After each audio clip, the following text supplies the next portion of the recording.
Getting ready. All right. So I'm not sure how many. In actual fact, what I'm going to do is I'm just going to go to the website just to make sure. Since we're starting, we got no viewers presently, which is cool.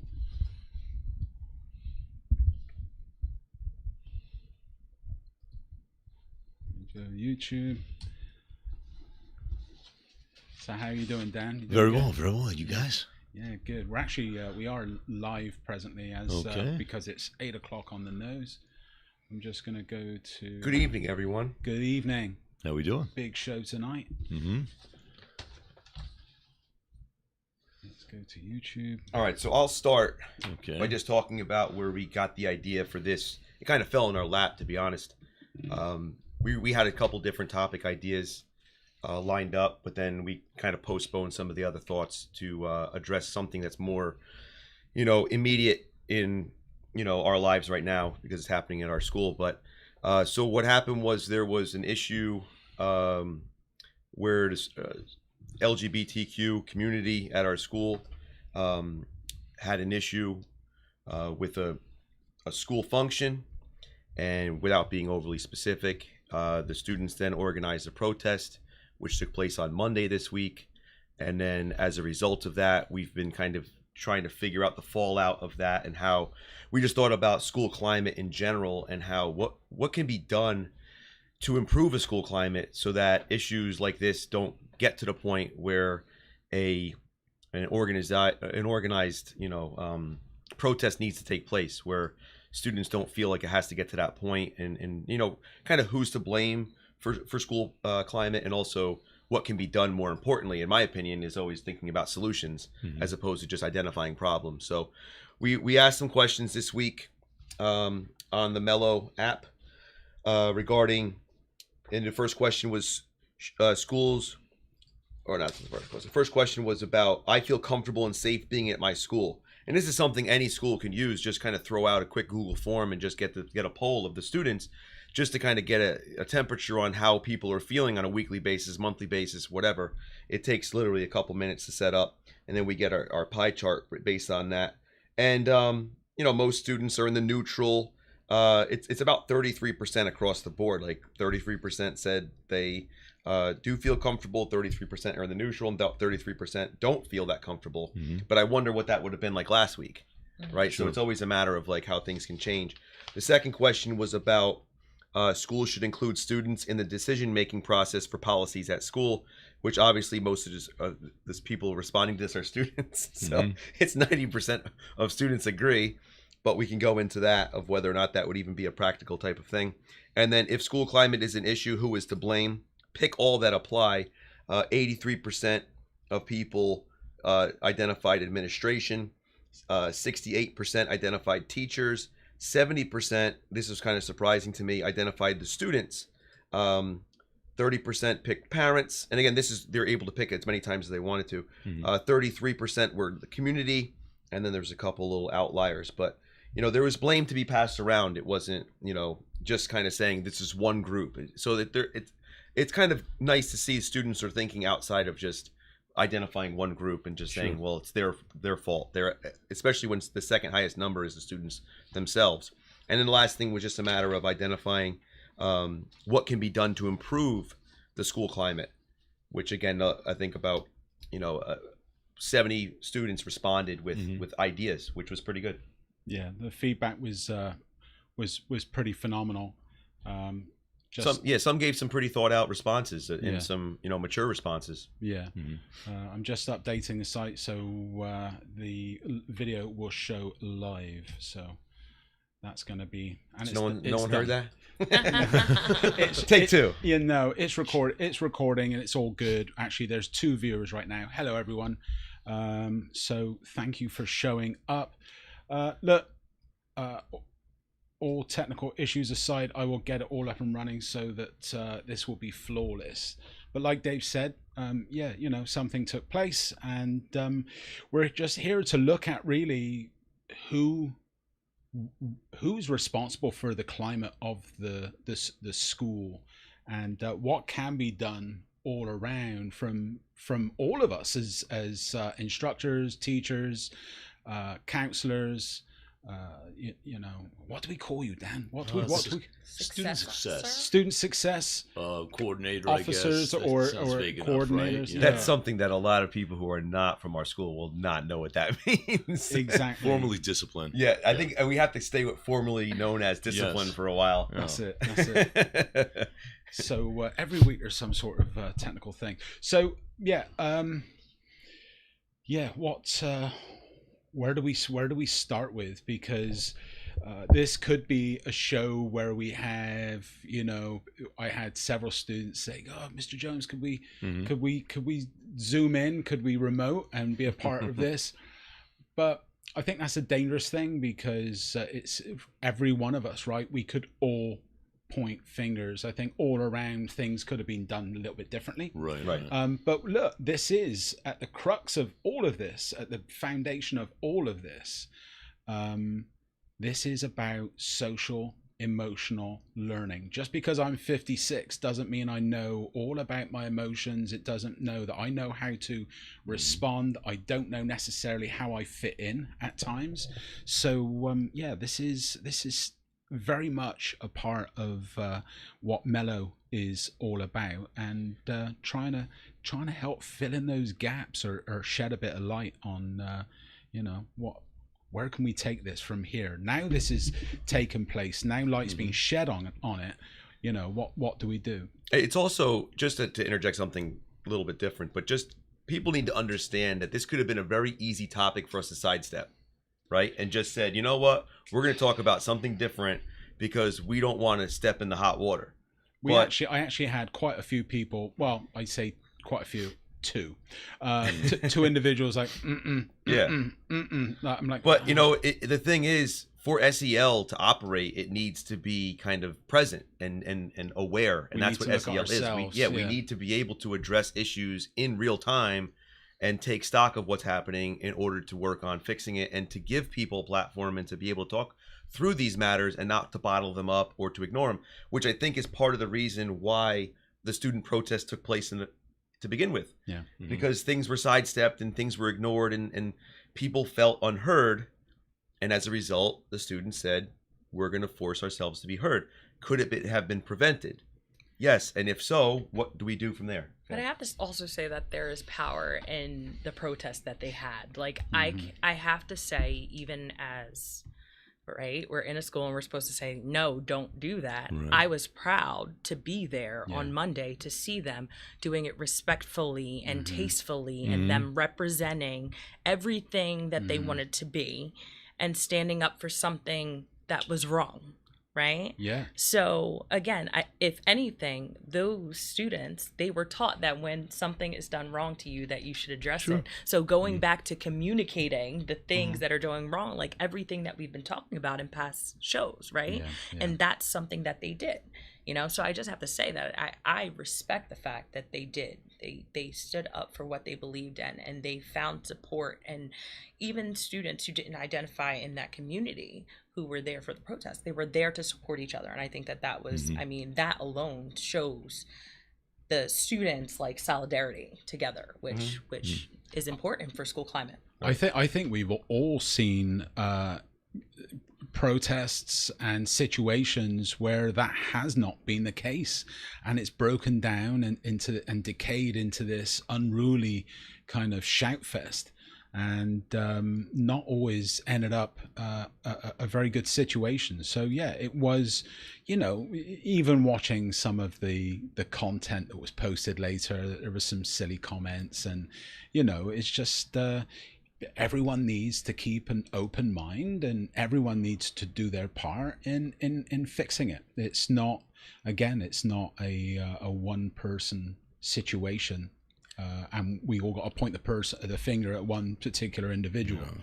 I'm sure that, you know, depending on what side you look at and what aspect you look at. But I think we need to provide the students with some form of communication, so that we can kind of keep our finger on that pulse before it gets to a point where people are getting upset. a way that the students can convey their concerns.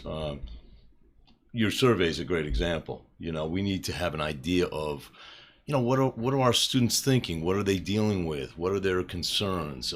When somebody says to me, I remember not too long ago, students were telling me about how concerned they were just getting off the bus in their neighborhood. We draw from a lot of different neighborhoods in a lot of different towns, and they're not all the same. They're not all the same. But I think we need to provide the students with a way of communicating their concerns before it becomes easily misinterpreted. What's the role of like the class representatives for each class at school?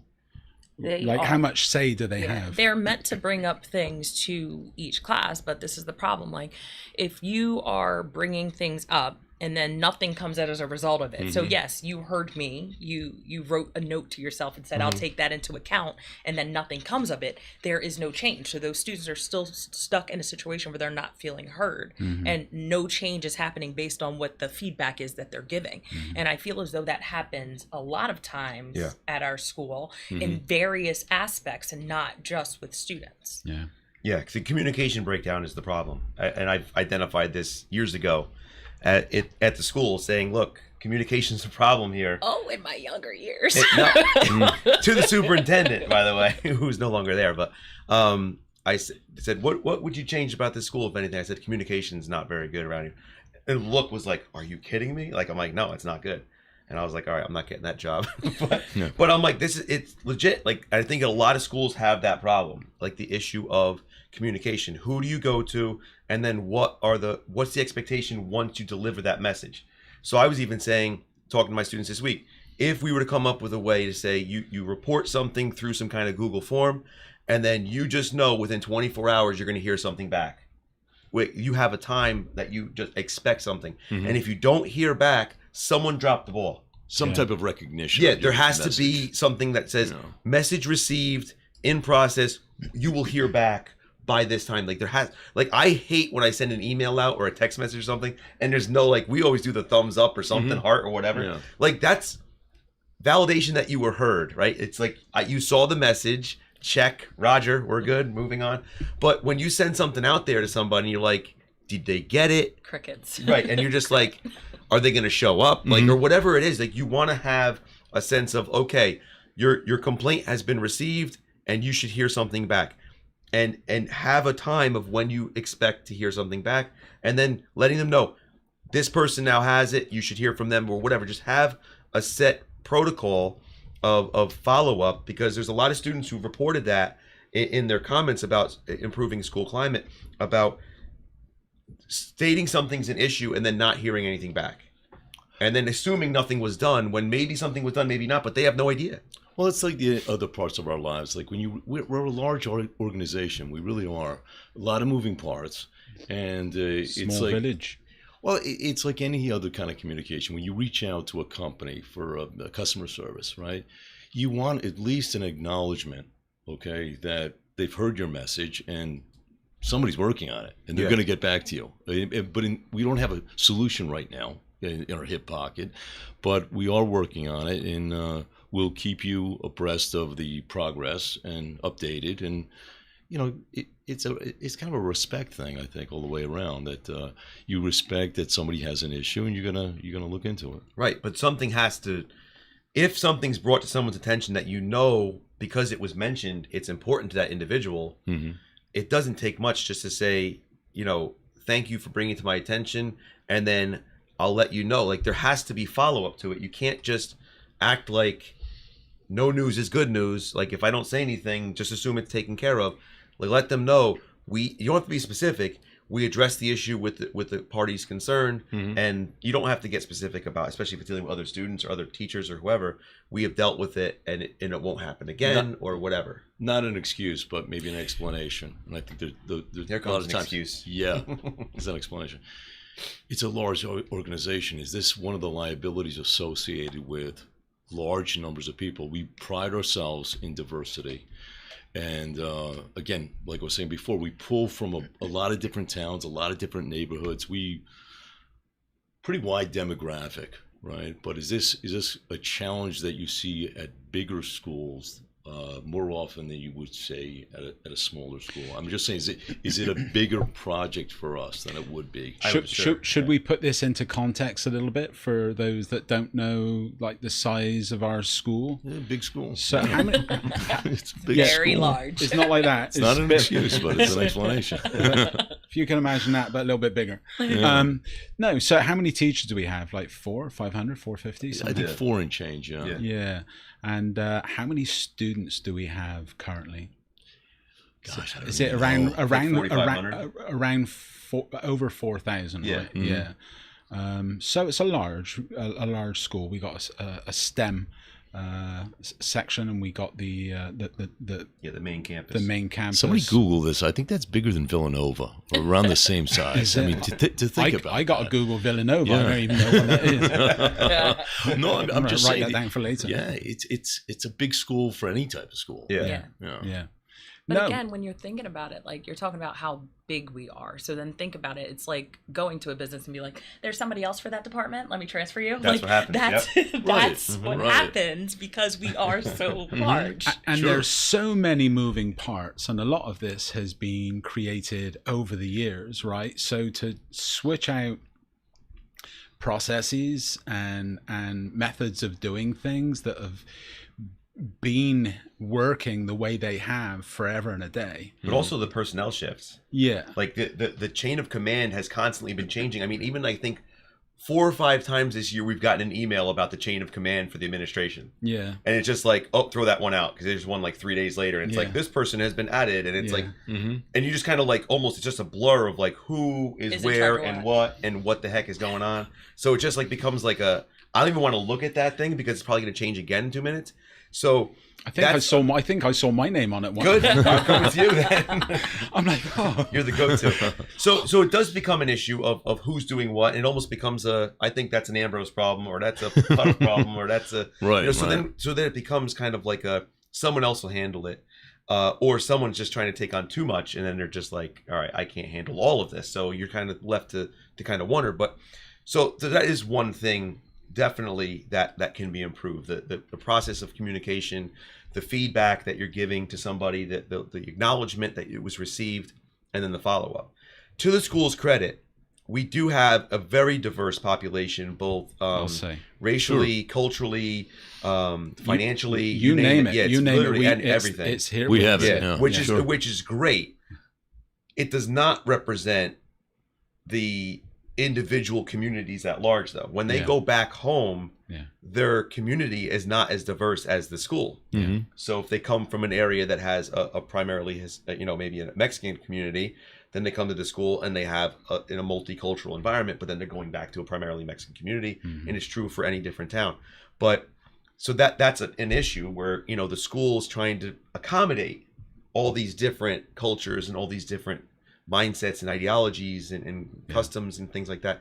So we do have a very diverse number of clubs, more than I've ever seen anywhere. Sure. Even going through college. Yeah. We have Muslim Association, we have Christian Association, we have LGBTQ Pride Club, we have Hispanic Heritage, we have Black History Month, we have Asian Pacific. We have all different groups. It's very nuanced. And We don't have a single British club. No. start it. I know a guy who could run it. Administration. Do we have a lot of Brits in the school? Well, that's why, because we have no club. Yeah. Just, I want to do I want to have my special hour on stage. I want to do a little sing-song dance, maybe.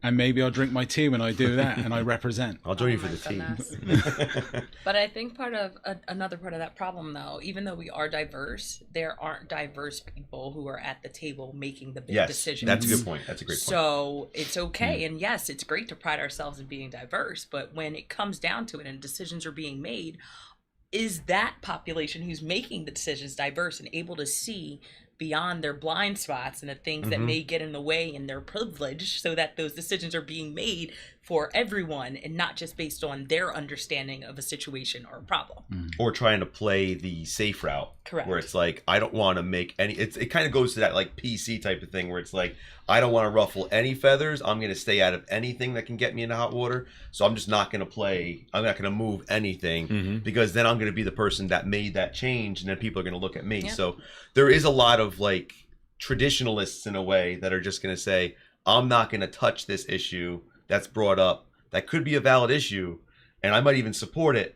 But I don't want to change it because I know there's going to be an outcry from this group or that group or whatever. So it does become a problem, I think, when people don't want to make a change because they feel like there's going to be They'll something be down frowned the line. upon Yeah, because someone's going to take an issue with it, whatever they do. And if they leave it the same, they can't be blamed for changing anything. There's like, it wasn't my decision. So there's a lot of that hands up, like, it's always wasn't been me. this way. Right, it wasn't me. Why do you have to make me change? Ambrose Yeah, adjusted. no, and you know, I just keep hearing change, and I realize that 18 years, the school has really evolved. It really has, both inside and out.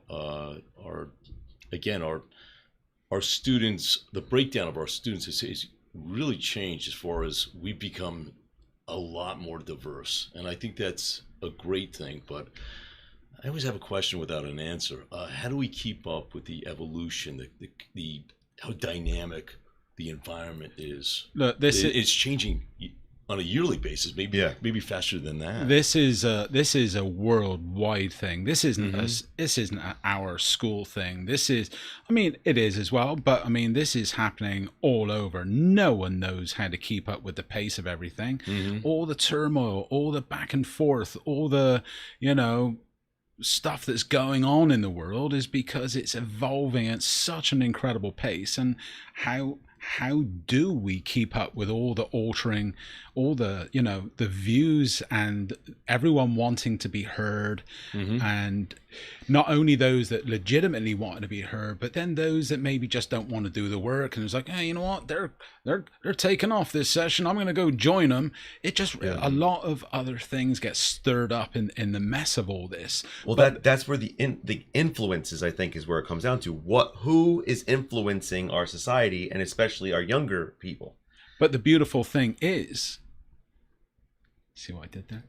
The beautiful thing is that the Band-Aid's kind of being ripped off a little bit right now, and change is being forced upon us. Or, you know, it needs to take place. Things need to be looked at.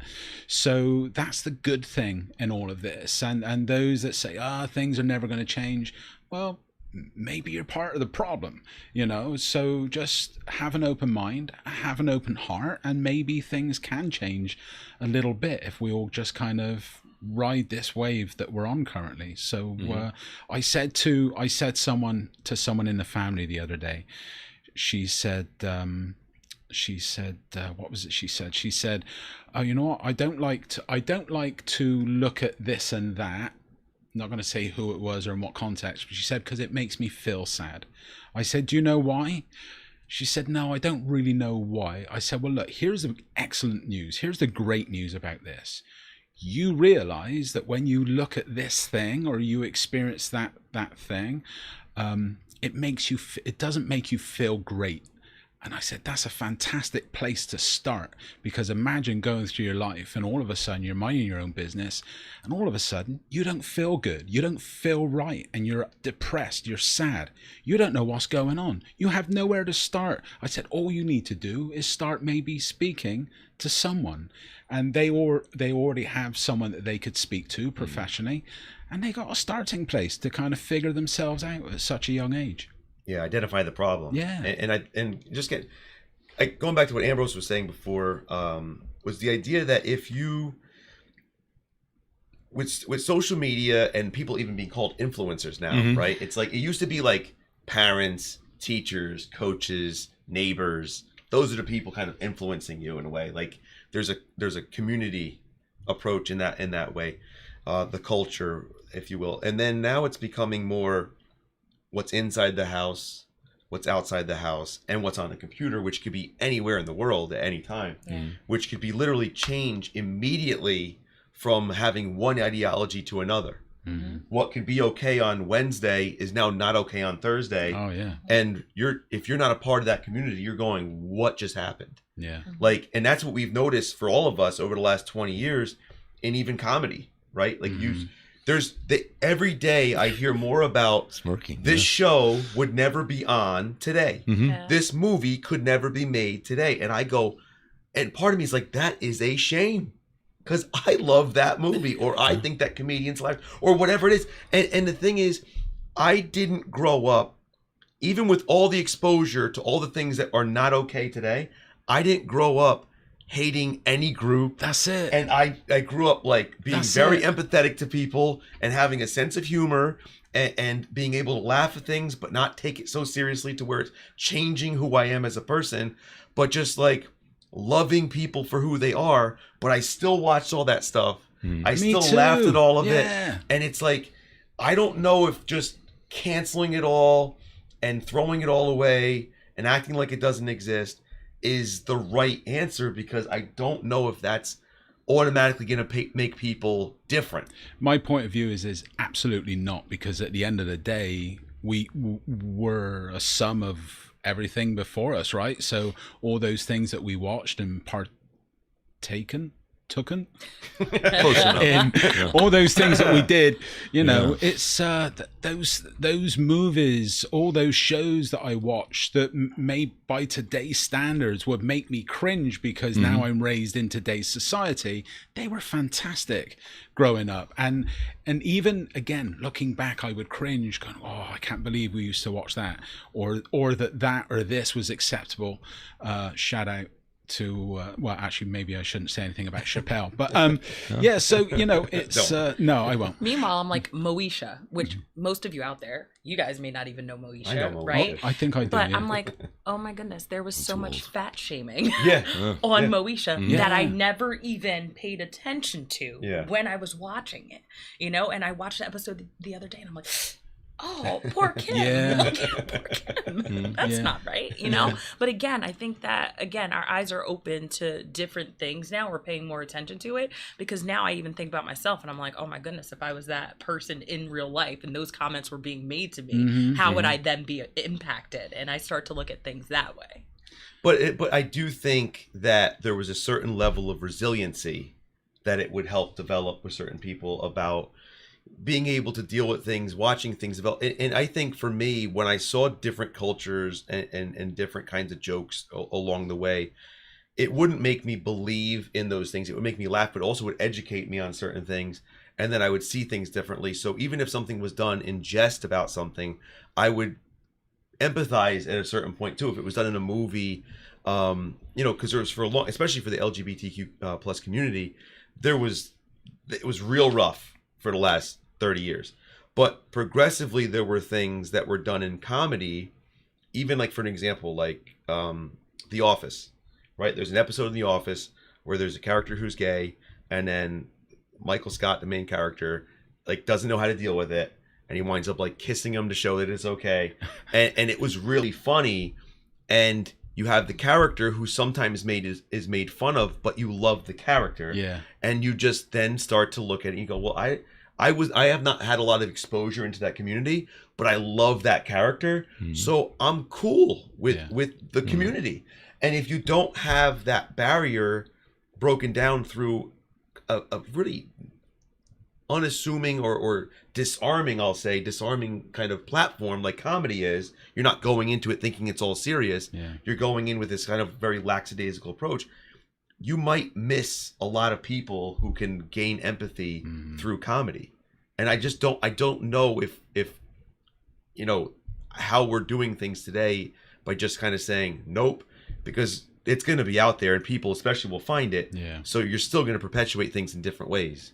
So I don't know if mainstream or whatever it's going to necessarily do anything. But all right, I'm going to bring this back, because Yeah, do going it. back to like school climate, right? School climate and the things that we saw and who's responsible for it. I'd like each of you to talk about, think back to when you were in school. Did you have a say? Do you remember ever being involved in any decisions that were made? Like, what do you remember? I do remember. I actually did the artwork for my school newspaper, which came out like once a month, right? But they did give me a lot of latitude as far as what I drew in a kind of like a political cartoon, but it was specific to the school.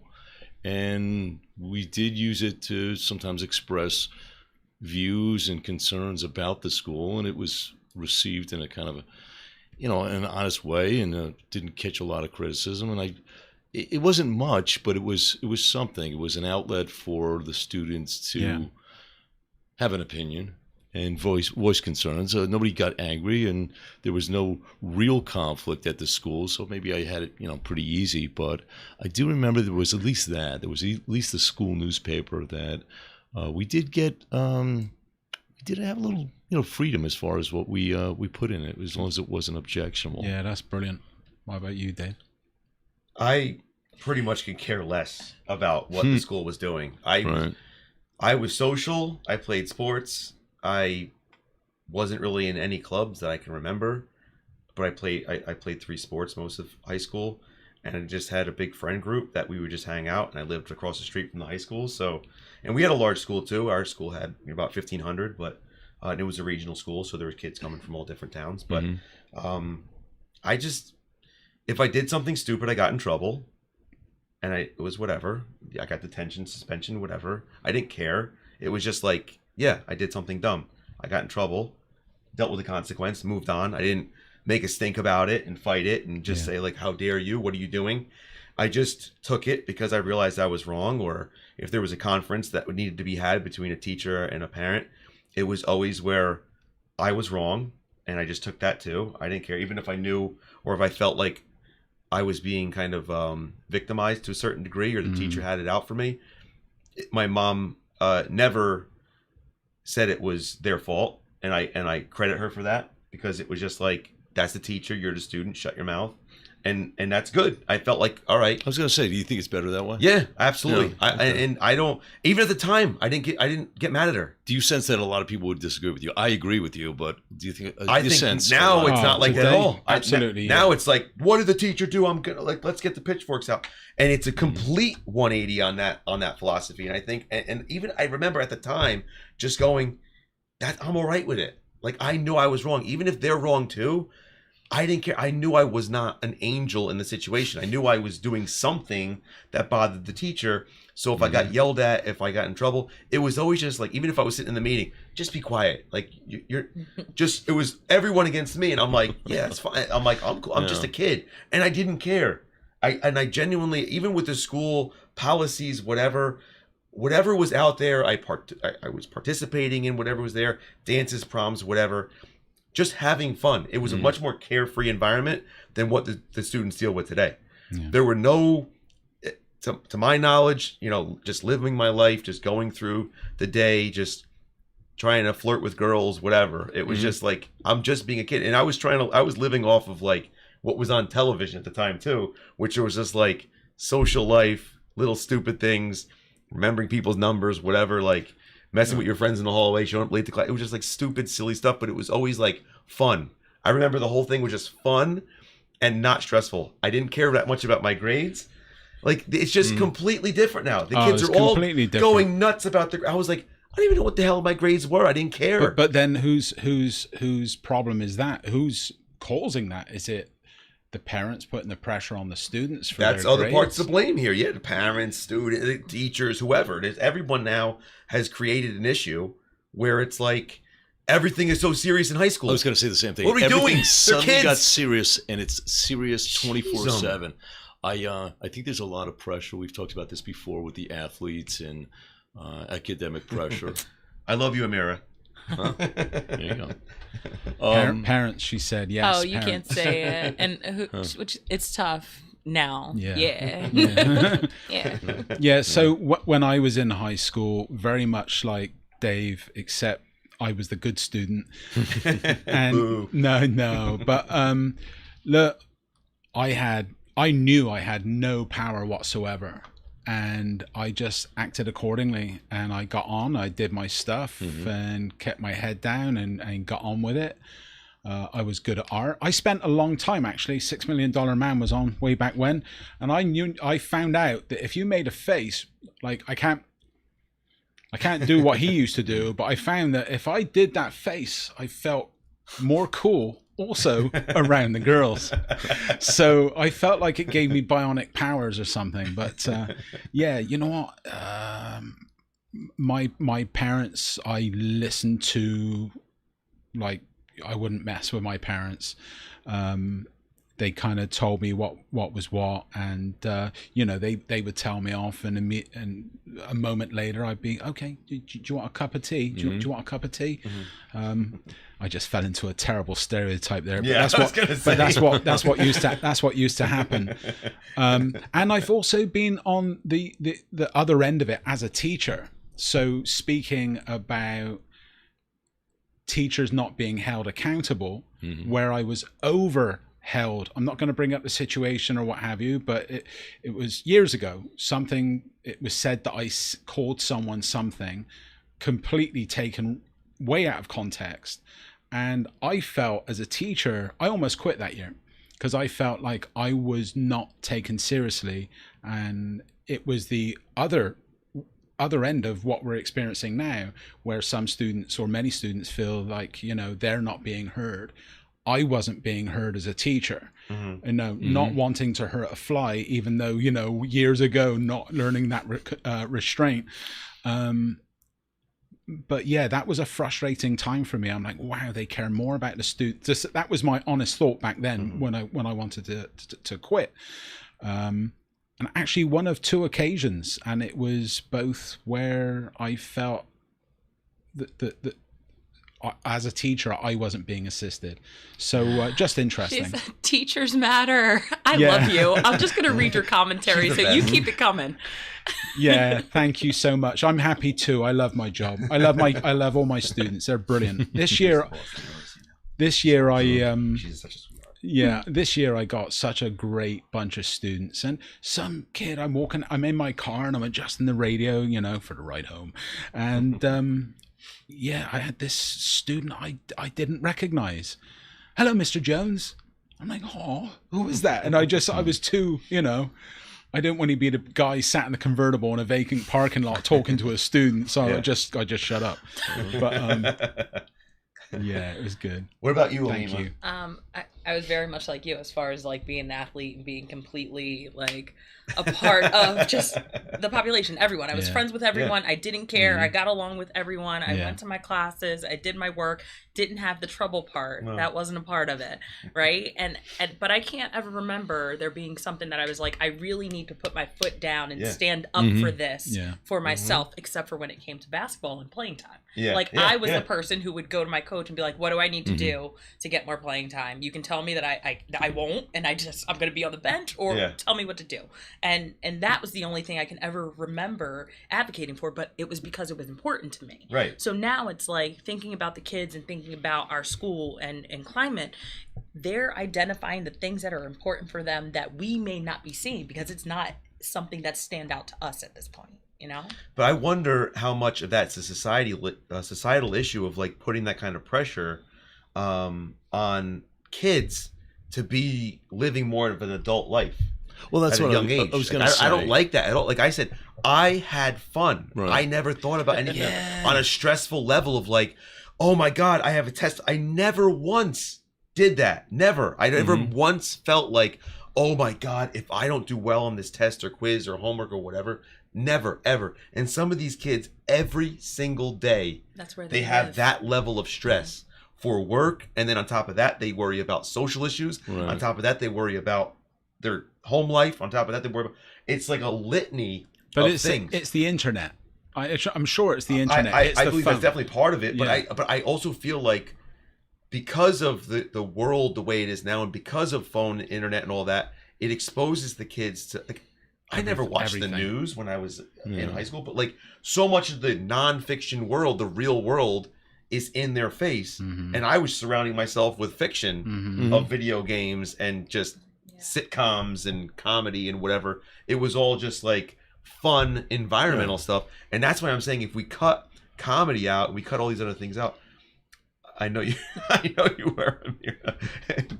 And you're gonna be fine because you're resilient, and we all know that. Yeah. But it's more like, what have we kind of turned the students into, as far as that, and have we pushed them into a position of like, grow up? You're 14. Well, yeah, along those lines, I was going to say, when I was young, I was young.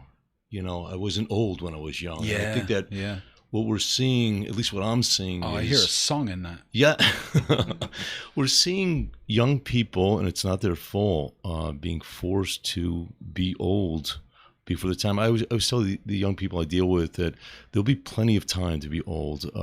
Before you know it, you'll be 58. How do I know? Yeah, happened to me. Yeah, and I think that's one of the things that makes me a little sad about this generation, rushing them to be super competitive, to think adult things that come along with adult problems. Mm-hmm. You know, being an adult is fine. It's a little overrated. You know what I mean? Be young when you're young. You know, and I think a lot of the young people are being robbed of that, and it's not their fault. But that's, I went into a freshman shop today, right? Or was it yesterday? My days all flow together. I go in and we're talking about, you know, just how their freshman year is going and talking about Naviance and setting goals. And girl in the middle of talking about setting goals puts her hand up and she's like, how can I get a job? How can I get a job? And I was like, that's one of your goals right now, like to get a job. What we're going to talk about this right now. And I just sat down. I was like, why do you want to get a job? Do you need to help your family? Tell me that. No. And I was like, okay, why do you want to get a job? Because I want things. I'm like what things? Like, what things do you want or do you need? No, I just like things. Like, I like jewelry and I like sneakers. I'm like, so you want to get a job? I'm like, let me just tell you, you have plenty of time to work. You have plenty of time. Try join a club. Try to be around your peers. Try to enjoy this, because when it comes to you having to work every day of your life and you're there, you're going to look back and be like, I wish I would have taken some more time for myself. Sure. And they all laughed at me, and they're all, but we want things, you know? And it's like, again, what they're missing out on so much, I feel. But they already have. That's the thing. Think about this. We're coming off a year and a half of a pandemic where they couldn't even be around their peers anyway. And now, as soon as they get a chance to be free of their of that restriction, they're coming out and just saying, you know, let's get a job. Like, go hang out with your friends, for crying out loud. Like, what are we doing? Yeah, be a teenager. Yeah. So Amira says, looking back at it, I wish I had more fun in high school. So agreed, Dan. Don't be old when you're young. She also says, my 14-year-old cousin told me the same thing, Miss Puddup. So exclamation mark. Yeah, no, and they don't, again, I worked when I was in high school, and it was like, but it was just me and my mom at that time, you know. My stepdad wasn't in the picture. It was just the two of us, and I didn't want to burden her. And I feel like some of our kids are in that situation, and it's like, I get it because I was in it, but I still did sports and I still did things, and I was still grinding and doing a little bit of everything. But I feel like they give up on the things that are high school and being a kid and enjoying and having fun. Everyone's asking the students, what is it? And I'm guilty of the same thing, but I always preface it. I'm going to ask you this question, but you don't know. You don't truly know unless you know. And then if you know, it's a calling, right? So, but you know, they're being asked, what is it that you would like to do later in life? Or what is it you'd like to do when you leave school? And there's this rush. There's always this constant look ahead. Their parents, I'm sure, are asking, well, what is it you want to do? Or I want you to become this. Yeah, I want you to become this. You know, and more likely. And again, depending on ethnicity, some races, that's an expected thing. So yeah, it's very different to look at all the stresses that's on today's kids compared to when I was at school. The other thing too, I get the impression, correct me if I'm wrong here. When I was growing up, I definitely had the impression that the adults knew what they were doing. You know, there was that. It was a real sense. I didn't always agree with them. You know, especially my own folks. I didn't agree with them. But I had the real confidence that they really had thought out what they were doing. They were sure of what they were doing. There was no wavering. There's no, oh, I don't really know much more than my teenage son, so I'm guessing here too. I need a little help here. You know what I mean? So if I was a teenager, it would bother me if I was surrounded by adults that I felt that didn't really have any more confidence than I do, or weren't really any more sure of what was right or wrong than I do. I think that unfortunately some of our teens, they can't correct me if I'm wrong, may feel that way. Like nobody knows what they're doing. You know what I mean? Yeah.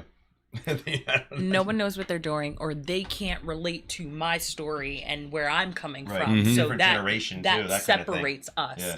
And it means that do you have my best interest, or is it what you think my best interest is? Yeah. So again, it goes back to this whole idea of communication and being able to really be on the same page as everyone in the school, and going back to, right, the climate and the people who are responsible, right? So on the survey, what did they say?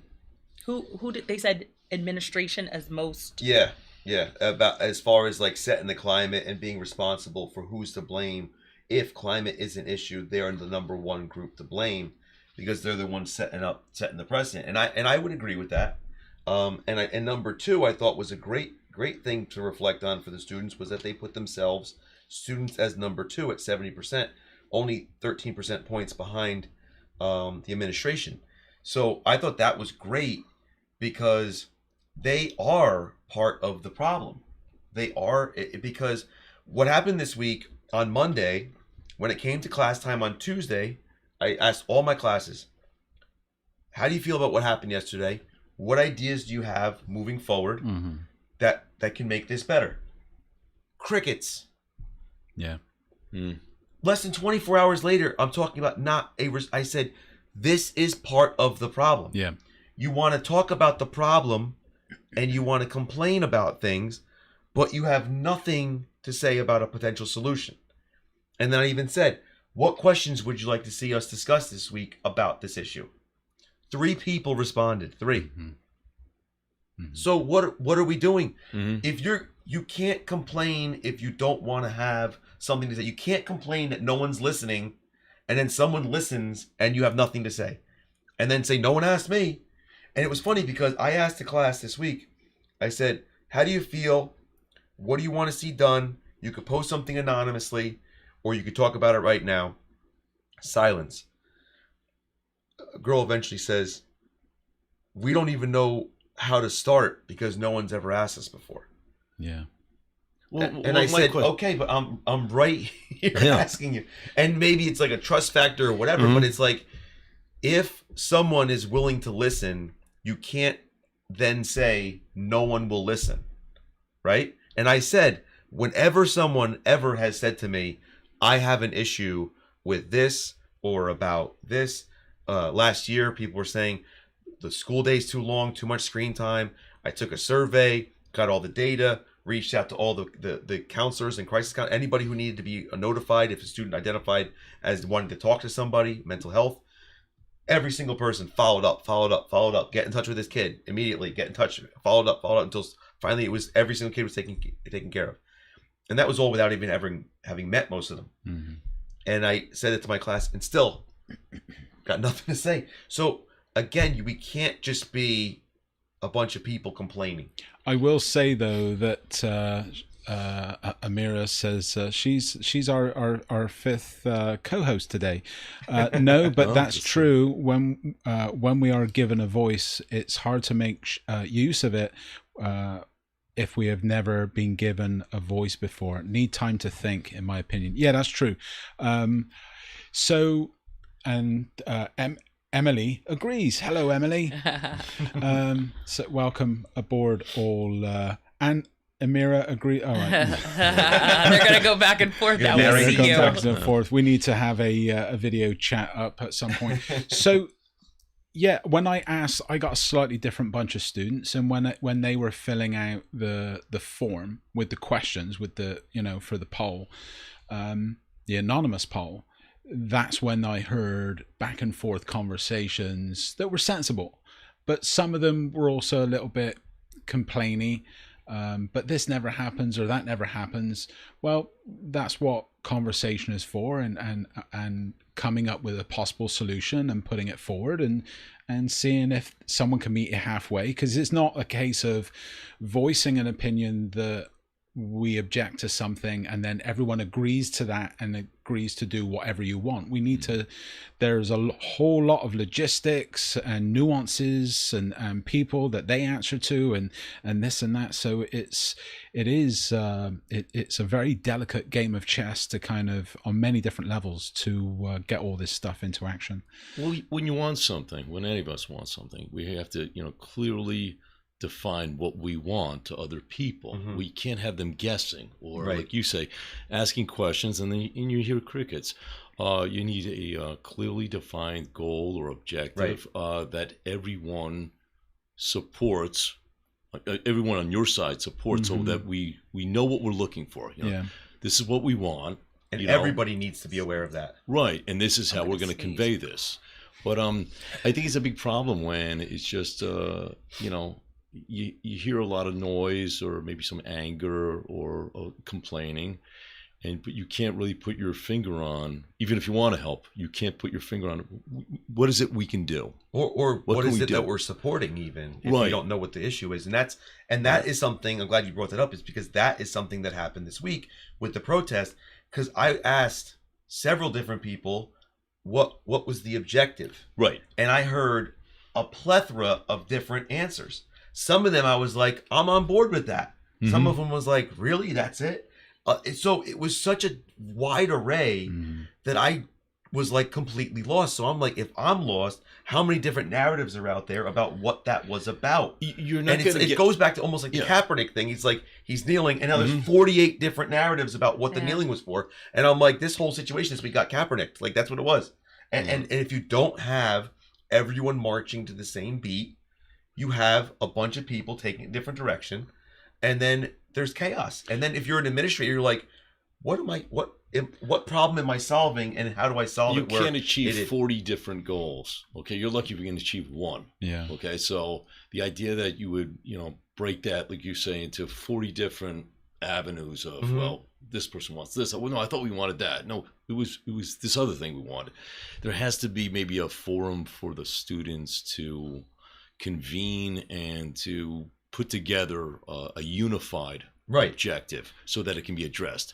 If it's an objective if it's 40 objectives, none of them will be achieved. I think it was just really a showing of solidarity, I guess. Solidarity, and the fact that they didn't like it. I don't think it was the stage of coming together with a plan. Everyone was shouting out different things, some people using it as a platform for their agenda. Everything that you could imagine going on was happening, good stuff and negative stuff. So, but in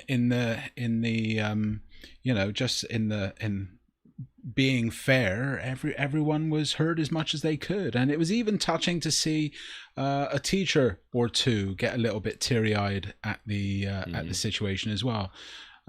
So yeah, it was an interesting time, and it'd be interesting to kind of move forward from here to see what's going to be the outcome of all this. What's going to be put in place. Kind of maybe putting a little bow on this to some degree is to think about, all right, we had this experience. We talked a little bit about what happened and the positives and the negatives, who's to blame, but how do we move forward? We touched on the idea of having student representatives. So I think there is a way that schools can have representatives of grade levels, of different clubs, that when they meet, they could have student ambassadors that can meet with some administrative team members at different times during the school day, or even if it's after school or before school, and just talk about some of these things and come up with some kind of plan. Teachers can be involved, or club advisors, or anything like that, like grade level coordinators, and just whatever group or facet needs to be addressed, if it's about a whole population of students, like a whole grade level, or if it's an entire group of Muslim students or whoever, they can just say, look, this is happening. This is how enough of us feel about it. What can we do? Not in an accusatory way, but just saying, can we address these concerns? You find somebody to listen, It doesn't have to be like a teacher of yours. It might be a past teacher you had. It could be a school counselor. It could be a success coordinator. It could be a teacher, shop teacher. It could be anybody. But just kind of get the ball rolling. And then once you have that platform to have a discussion, then I think that's what most of the students were saying. Like, have communication, have a way to voice these. Now, those elected students, whether they're elected or selected or however it's going to be done, need to then organize a way for everyone to be heard. I'm smiling because Amira is just going off and agreeing with you right now. Yes, a student government. She's like, there needs to be united. You need to be united for change. But that's something that needs to be taken seriously, because there's some knuckleheads too out there who might win a popularity contest, but do nothing. Like I was that kid. Yeah. In freshman year in high school, we went to an assembly. And there was like, I think 400 kids in my grade. We went to an assembly early in the year for student council. I had no idea what it was about. Mm-hmm. I sat at a table in the cafeteria with all my friends, being happy to be out of 7th period. And there were about 5 kids who went up there, read a little speech, and then they walked off. And I was not listening to a word. At the end of those 5 kids being up there, the teacher goes, or the head of the club or whatever it was says, all right, since there's no one else, we're going to go back to class. And everyone at my table was like, no, we gotta stay here. I'm not going back to class. It's like, go up there. So I was like, what is this thing? And I ran up there onto the stage and I said, vote for me. I had no idea what it was for. Vote for me. Mm. And I just spelled my name. Where do I sign? And I said, and I thought it was for class president. I was like, I'm going to be president of this class. And literally, you were elected. I had no speech, and I got voted in. This is a movie. This is like a movie. And then I got put into this position. I'm like, so another kid comes up after me, and then he doesn't win because he was the second one to go.